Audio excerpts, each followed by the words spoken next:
किसी ने सच ही कहा है कि सफलता त्याग मांगती है। आइए आपको एक छोटी सी कहानी के माध्यम से समझाते हैं। एक बार सभी गांव के सरपंचों ने एक घोड़े की रेस का ऐलान किया। एक सरपंच के पास घोड़ा नहीं था। रेस होने में कुछ शेष ही दिन बचे थे।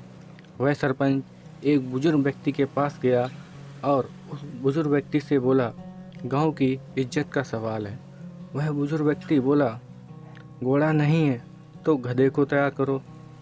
सरपंच का सर चकराया, पर करता क्या ना करता, गांव की इज्जत का सवाल था।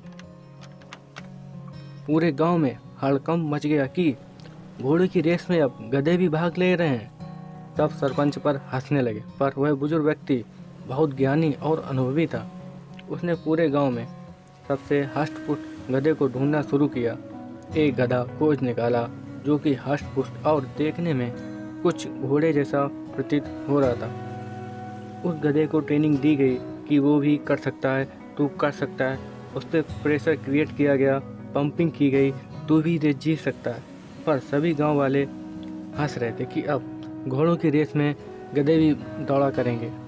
वो समय आ गया जब रेस की तैयारी शुरू की गई।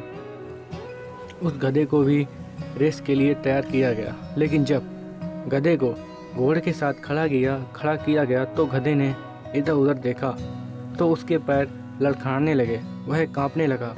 वह गधा घोड़ों को देखकर डरने लगा। रेस शुरू हो गई, पर गधा डर की वजह से दौड़ा ही नहीं।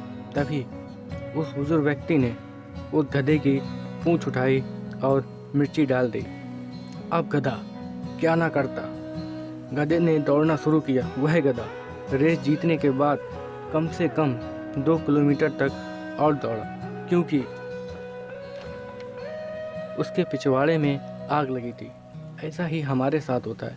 जब हम कुछ बड़ा करने की सोचते हैं तो लोग हमें गधा ही समझते हैं। आप कामयाबी तभी हासिल कर सकते हैं अपने सपनों में आग और आपका सब कुछ दांव पर लगा हो। ऐसे ही मज़ेदार स्टोरी के लिए आप हमारे चैनल को सब्सक्राइब और वीडियो को लाइक करना ना भूलें। धन्यवाद।